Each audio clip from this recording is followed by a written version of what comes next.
चलो स्टार्ट करते हैं नेक्स्ट चैप्टर का revision directly from study material. कौन सा चैप्टर है? Set off and carry forward of losses and aggregation of income. Aggregation of income हम लोग ने चैप्टर 1 में कर दिया था, इसमें रेफरेंस आएगा एक पैरा, हम लोग वापस देख लेंगे।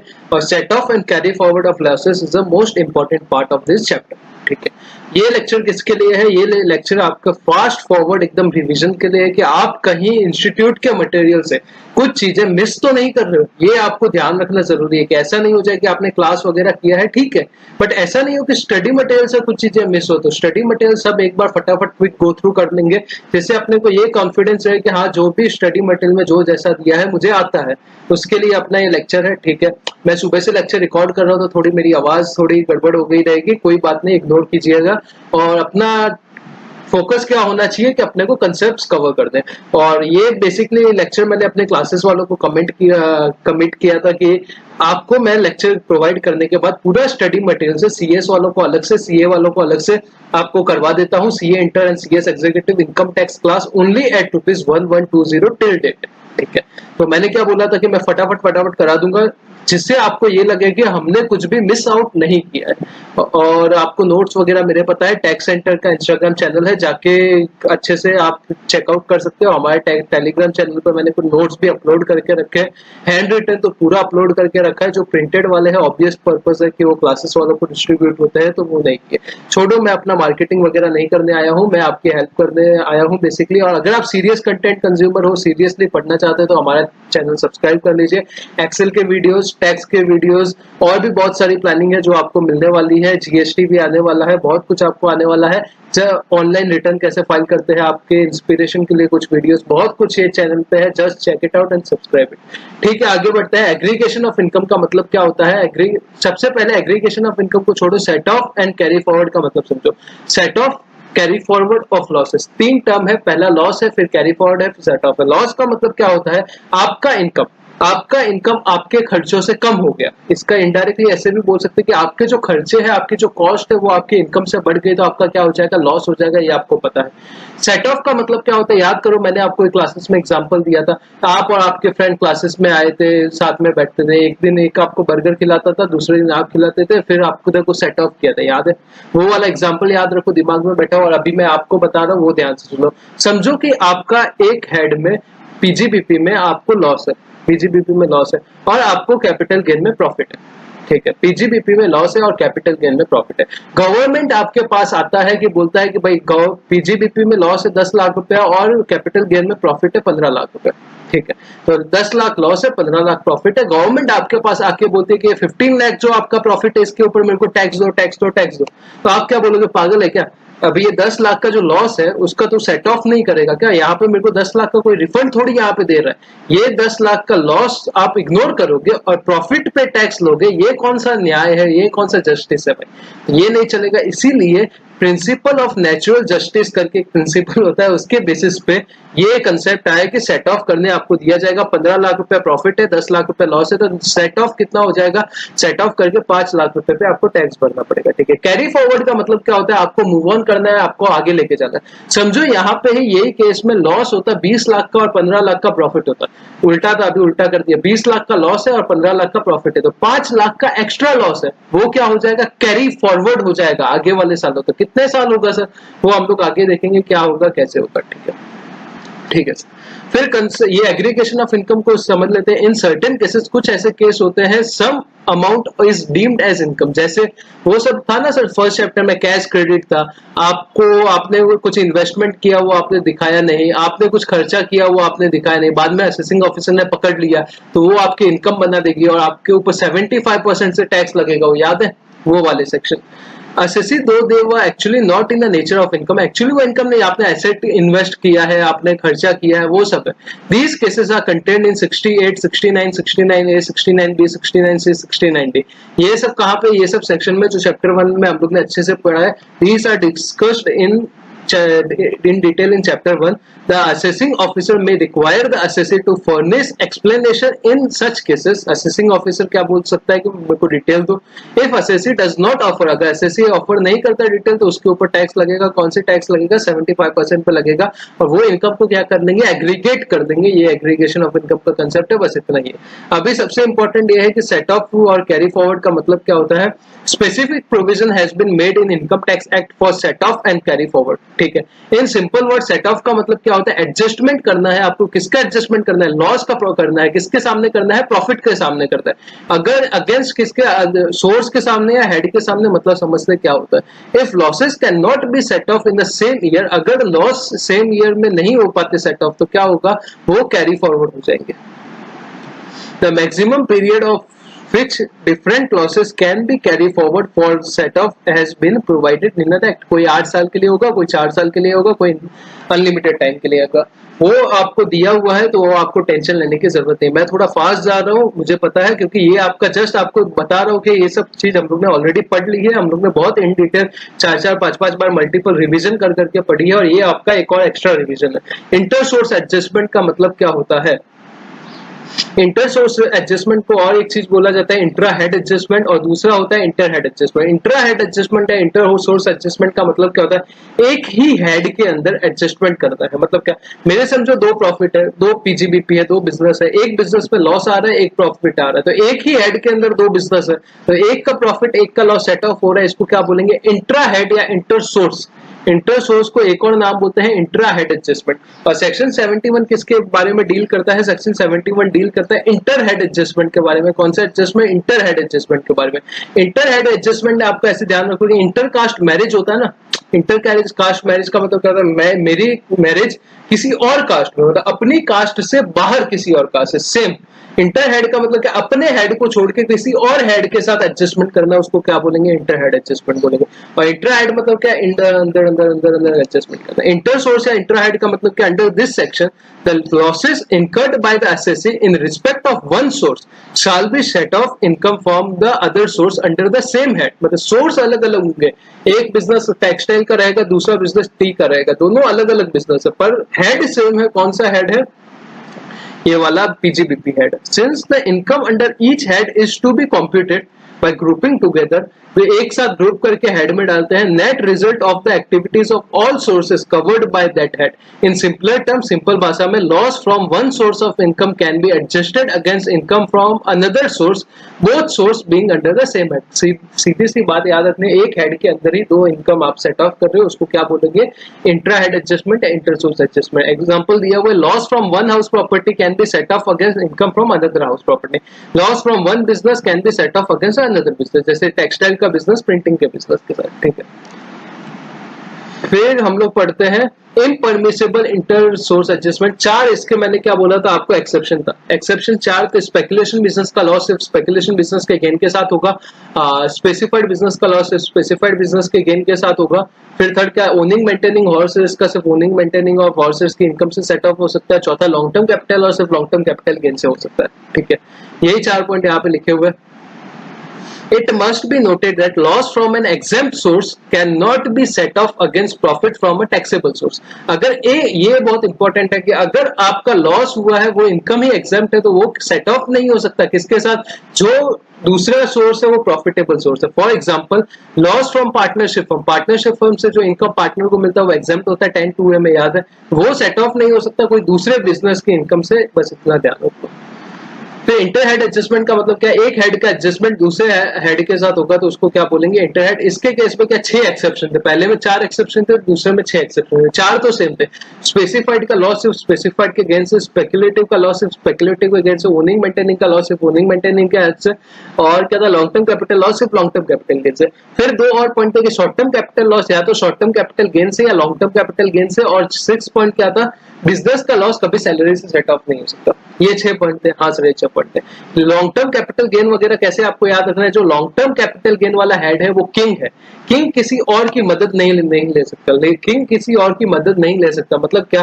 किंग में अगर लॉन्ग टर्म कैपिटल लॉस है तो वो और कोई भी उसको हेल्प नहीं कर सकता, सेट ऑफ नहीं कर सकता. किंग सबकी हेल्प कर सकता है. मतलब अगर लॉन्ग टर्म कैपिटल गेन है तो और कोई हेड में लॉस है तो वो सेट ऑफ कर सकता है. फिर शॉर्ट टर्म कैपिटल लॉस क्या है, प्रिंस है।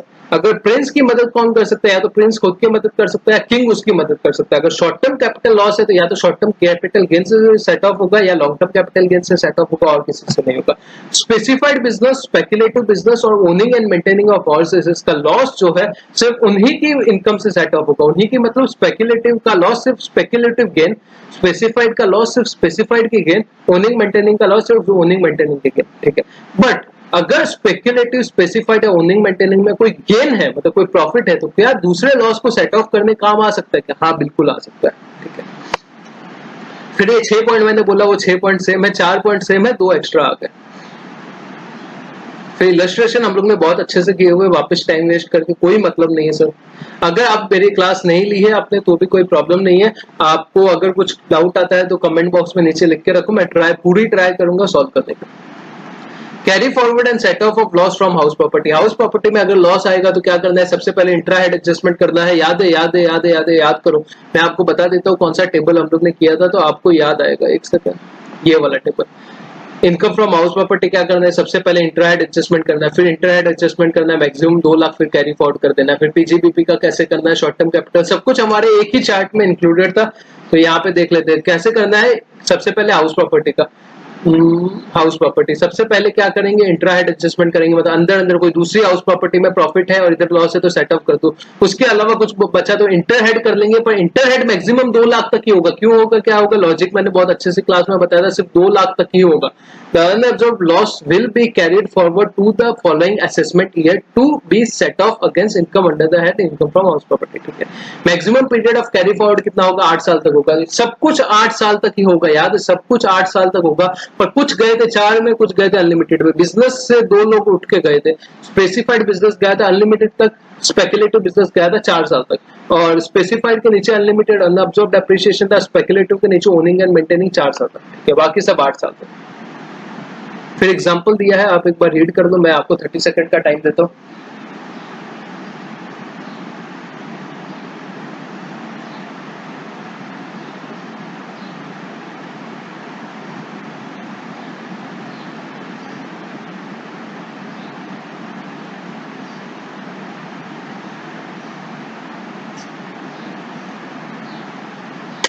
चलो पॉज करके आगे पढ़ लो। यहाँ पे एक चीज नोट दिया हुआ है कि अगर आपने कोई समझो कि income from house property, loss from house property carry forward किया है, तो वो आगे जाके सिर्फ इनकम फ्रॉम हाउस प्रॉपर्टी के साथ ही सेट ऑफ होगा और किसी के साथ नहीं होगा। फिर carry forward and set of business loss. Business loss को कैरी फॉरवर्ड सेट ऑफ करना है तो तीन बिजनेस को 3 पार्ट में डिवाइड कर दो। पहला स्पेकुलेटिव कर दो, फिर स्पेसिफाइड कर दो, फिर अदर बिजनेस कर लो। स्पेकुलेटिव बिजनेस का लॉस सिर्फ स्पेकुलेटिव बिजनेस के गेन से ही होगा, स्पेसिफाइड बिजनेस का लॉस सिर्फ स्पेसिफाइड गेन से होगा। स्पेकुलेटिव बिजनेस कैरी फॉरवर्ड होगा, लॉस जो है कैरी फॉरवर्ड होगा 4 साल तक, स्पेसिफाइड का अनलिमिटेड लाइफ टाइम तक होता है, और पीजीबीपी सबसे पहले इंट्रा हेड, फिर इंटर हेड, फिर कैरी फॉरवर्ड होगा 8 साल तक।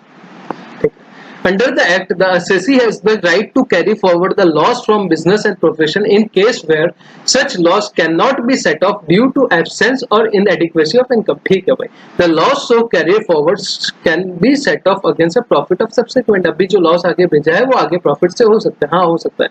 Section 72 cover the carry forward and set of business loss. Business loss या प्रोफेशन का लॉस होगा, उससे उसकी बात की हुई है। एक second.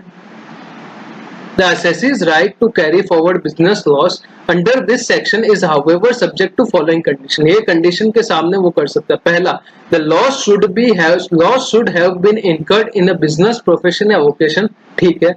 The loss should not be nature of a loss in business of speculation. Speculation का loss अलग से treat होता है, ठीक है। Loss from one business can be carry forward and set off against the income from any other business. भाई पता है, the loss may be carry forward and set off against the income from business or profession, though not necessary against the profit and gain from same business. जरूरी नहीं है वो same ही business होना चाहिए। PGPP में से कोई भी हेड में से चलेगा, पर स्पेक्युलेटिव नहीं होना चाहिए, स्पेसिफाइड नहीं होना चाहिए।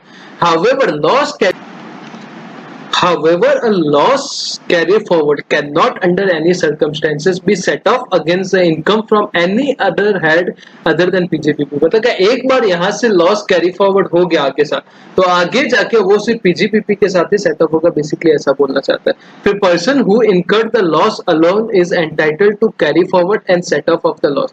जिस आदमी को लॉस हुआ है वही कैरी फॉरवर्ड कर सकता है। एक एक्सेप्शन है उसका, inheritance. The loss can be carry forward and set off only against the profits of the assessee who incurred the loss. ठीक है, that is the only person who has incurred the loss is entitled to carry forward and set off the same. Consequently, the successor of business cannot carry forward the losses of predecessor except in case of inheritance. मतलब क्या, जो पुराना business चला रहा था, predecessor मतलब क्या, पुराना बिजनेस वाला, सक्सेसर मतलब जो बिजनेस जिसने सक्सेस किया है, जो नया बिजनेस है, ठीक है, नया वाला आदमी है, तो वो नया वाला आदमी पुराने वाले बिजनेस के लॉसेस कैरी फॉरवर्ड नहीं कर सकता, सेट ऑफ नहीं कर सकता। पर एक्सेप्शन उसका क्या है, अगर आपको बिजनेस इनहेरिटेंस से मिला, मतलब आपके बाप दादा का कोई था, वो गुजर गए और उसके बाद आपको बिजनेस मिला है, तो आप कर सकते हो, ठीक है। फिर maximum period for carry forward कितना है, 8 साल है। एक सेकंड, मैक्सिमम पीरियड 8 साल है, ठीक है। फिर इलस्ट्रेशन 2 अपना हो गया था। फिर नेक्स्ट आ जाते हैं losses in speculation business. Simple सी बात है, बार बार मैंने बोल दिया, अभी बार बार नहीं बोलना चाहूंगा। स्पेकुलेशन बिजनेस का मतलब क्या होता है वो समझ लो। स्पेकुलेशन बिजनेस का मतलब वैसा बिजनेस जहां पे डिलीवरी इन्वॉल्व नहीं है। डिलीवरी इन्वॉल्व नहीं है मतलब क्या होता है सर, आपने कमोडिटी एक्सचेंज वगैरह में देखा होगा कि वो लोग बोलते हैं कि मैंने 1 किलो गोल्ड खरीदा, 100 यूनिट गोल्ड के खरीदे, फिर 100 यूनिट बेच दिए। एक्चुअल में गोल्ड कहीं आ जा नहीं रहा, सिर्फ ऑनलाइन गोल्ड खरीदे रहे, बेच रहे। तो इसका मतलब क्या, एक्चुअल डिलीवरी नहीं हो रहा, सिर्फ यहाँ पे सौदा चल रहा है, उसका बिजनेस है, तो उसको क्या बोलेंगे, स्पेकुलेशन बिजनेस बोलेंगे। Set off and carry forward, set off and carry forward and set off losses from speculation business. Since speculation is deemed to be business distinct and separate from any other business carried on by SSC, इसको अलग business माना जाता है। The loss incurred on speculation can neither set off same year against other non speculation business nor it is carry forward. मतलब simple सी चीज है भाई, यही लिखा है कि अगर स्पेकुलेशन बिजनेस का लॉस है तो वो सिर्फ स्पेकुलेशन बिजनेस की गेन के साथ ही सेट ऑफ होगा और किसी से नहीं होगा।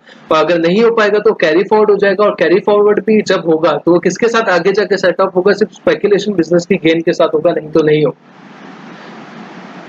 फिर सेकंड पॉइंट क्या, मैक्सिमम पीरियड कितने साल के लिए, 4 साल के लिए। आपको मेरा टेबल याद है, 3 कॉलम है, 8 साल है, 4 साल है, अनलिमिटेड है, उसमें 2 और अनलिमिटेड, इधर बहुत सारे पॉइंट है, 4-5 पॉइंट है। जिसने किया है उसको पता है। आई एम सॉरी, मैं डिस्क्लोज नहीं कर पाऊंगा, मेरी भी कुछ मजबूरी है, नहीं तो क्या जिससे मैंने वो 1000 रुपीज दिया उनके साथ गलत हो जाएगा।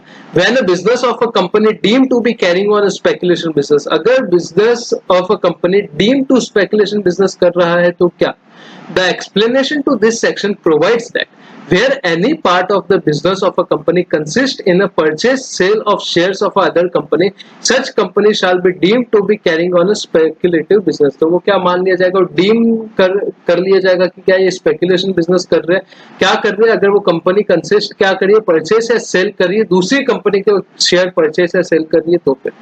However, this deeming provision does not apply to following companies। ये फॉलोइंग कंपनी के केस में ये डीमिंग प्रोविजन नहीं लगेगा। अगर कंपनी जिसका जीटीआई मेनली क्या है, उसका इंटरेस्ट इनकम है, इनकम फ्रॉम हाउस प्रॉपर्टी है, कैपिटल गेन है, इनकम फ्रॉम अदर सोर्सेस है, मतलब क्या उसका काम ही फिर वही है ना, स्पेकुलेटिव बिजनेस वाला। और दूसरा क्या, company is a principal business of which क्या है, business in trading in share है, या बिजनेस ऑफ बैंकिंग है, या ग्रांटिंग लोन एंड एडवांसेस है। मतलब क्या उसका काम क्या है, या तो वो ट्रेडिंग इन शेयर कर रहा है, बैंकिंग का बिजनेस कर रहा है, या granting and loan and advance कर रहा है, ठीक है। ये स्पेकुलेटिव बिजनेस के अंदर घुस के बता रहे कि कौन सा स्पेकुलेटिव हो सकता है, आप एक बार रीड करो और इनफ है। Thus, these companies would be exempted from the operation of this explanation. Accordingly, if these company carrying business of purchase sale share company, they will not be treated as a speculation business. अगर ये वाली company कौन सी, trading in share जो इसका काम है, या banking का काम है, या लोन एंड एडवांस देने का काम है। दूसरा, तो अगर उनका मेनली इनकम किसका, इंटरेस्ट ऑन सिक्योरिटी है, इनकम फ्रॉम हाउस प्रॉपर्टी है, कैपिटल गेन है, अदर सोर्स मतलब पीजीबीपी नहीं है, और ये क्या काम कर रहे हैं, ये सेल परचेस ऑफ कर रहे हैं, तो डीम नहीं किया जाएगा क्या कि वो स्पेकुलेशन बिजनेस कर रहे हैं।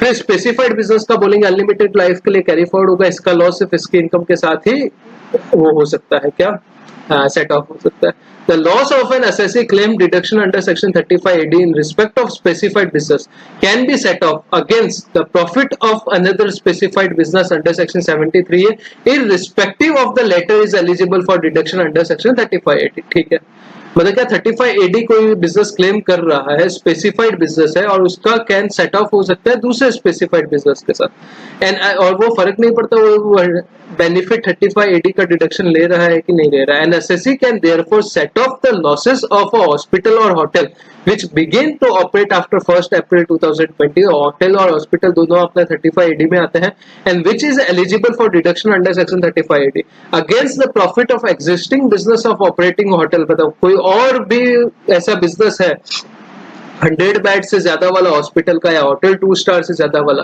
भले ही वो डिडक्शन 35AD का नहीं ले रहा, फिर भी हम लोग सेट ऑफ कर सकते हैं, क्योंकि यहाँ पे क्या लिखा है, स्पेसिफाइड बिजनेस होना चाहिए, स्पेसिफाइड बिजनेस होना चाहिए, स्पेसिफाइड बिजनेस होना चाहिए, ठीक है। फिर losses under the head capital gain. Capital gain में सिंपल है, लॉन्ग टर्म कैपिटल गेन जो है दोनों 8-8 साल तक long term capital gain loss और शॉर्ट टर्म कैपिटल लॉस दोनों कितना 8 साल के लिए आगे कैरी फॉरवर्ड होंगे। लॉन्ग टर्म कैपिटल लॉस आप शॉर्ट टर्म कैपिटल गेन से सेट ऑफ नहीं कर सकते। लॉन्ग टर्म कैपिटल लॉस जो है प्रिंस है, किंग है, long term capital loss king है, वो सिर्फ लॉन्ग टर्म कैपिटल गेन से ही सेट ऑफ होगा, और शॉर्ट टर्म कैपिटल लॉस सिर्फ शॉर्ट टर्म कैपिटल गेन से ही सेट ऑफ होगा।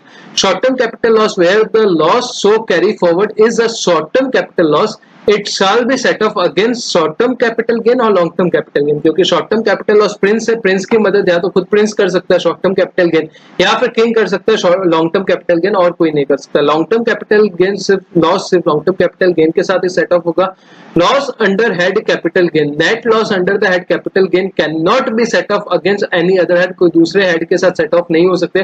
कितने साल के लिए कैरी फॉरवर्ड होगा? 8 साल के लिए कैरी फॉरवर्ड होगा। ये जो बाद में नोट दिया है कि जो 112A वाला सेक्शन आएगा वो भी सेम ही ट्रीट करना है अपने को, लॉन्ग टर्म कैपिटल गेन इसको अलग नहीं करना। फिर इलस्ट्रेशन अपने हो चुके हैं। फिर ओनिंग एंड मेंटेनिंग हॉर्सेस का जो लॉस है वो सिर्फ owning and maintaining of horses के साथ ही सेट ऑफ होगा। मैक्सिमम पीरियड कितना है? 4 साल के लिए कैरी फॉरवर्ड हो सकता है।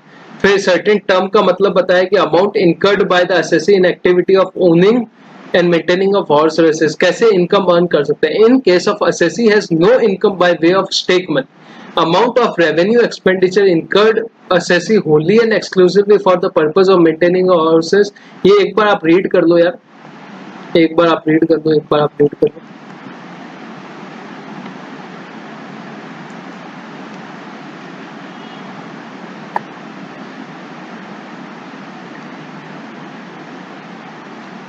हाँ 1 मिनट का टाइम तो एक बार रीड करो।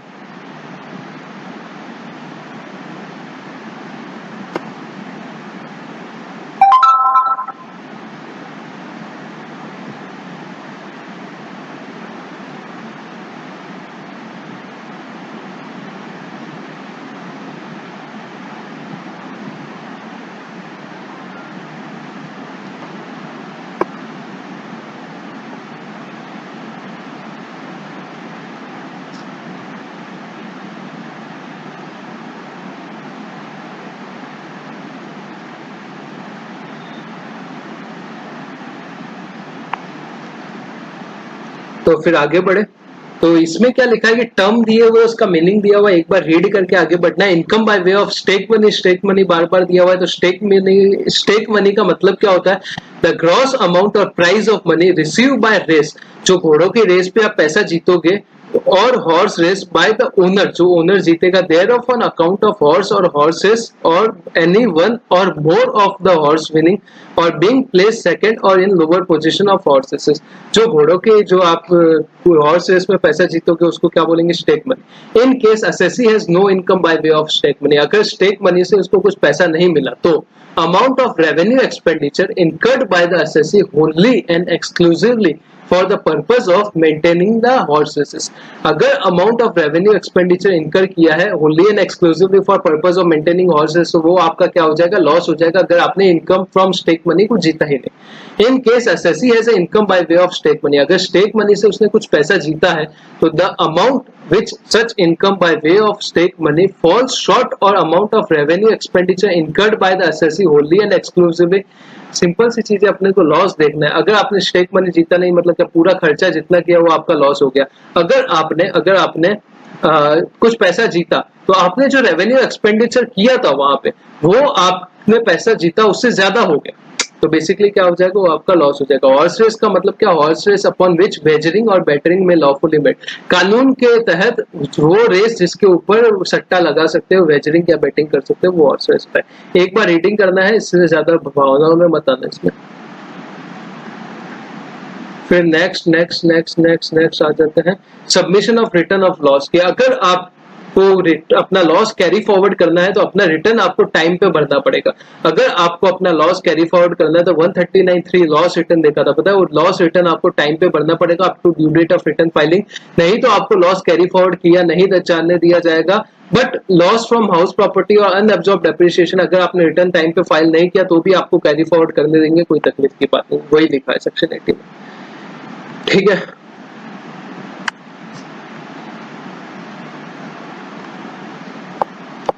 चलो फिर ये एक बार रीड कर लो। As per section 80 business loss under section 7, business loss, speculation loss, specified loss under capital gain loss या ओनिंग मेंटेनिंग और लॉस जो which has not been determined in pursuance of return filing 139(3) का अगर return आपने time पे नहीं file किया तो कैन बी, अगर टाइम पे फाइल किया तो ही आपको can be carry forward and set of करने देंगे। thus the assessee must have to file a return of loss under section 139(3) in order to carry forward and set off such loss, ठीक है। such return of loss should be filed within a time, वो time के अंदर file करना पड़ेगा, but loss from house property और unabsorbed depreciation के case में नहीं किया तो भी चलेगा, ठीक है। आपका set off and carry forward का एकदम फास्ट रिवीजन था, ये सिर्फ सिखाने के लिए नहीं था, ये रिवीजन का पर्पस से था। होप सो आपने पहले अच्छे से पढ़ा रहेगा तो आपको पता चल गया रहेगा कि जो जो स्टडी मटेरियल में है वो सब हम लोग को आता है। चलो, God bless you, bye bye, stay safe, stay healthy, take care, God bless you.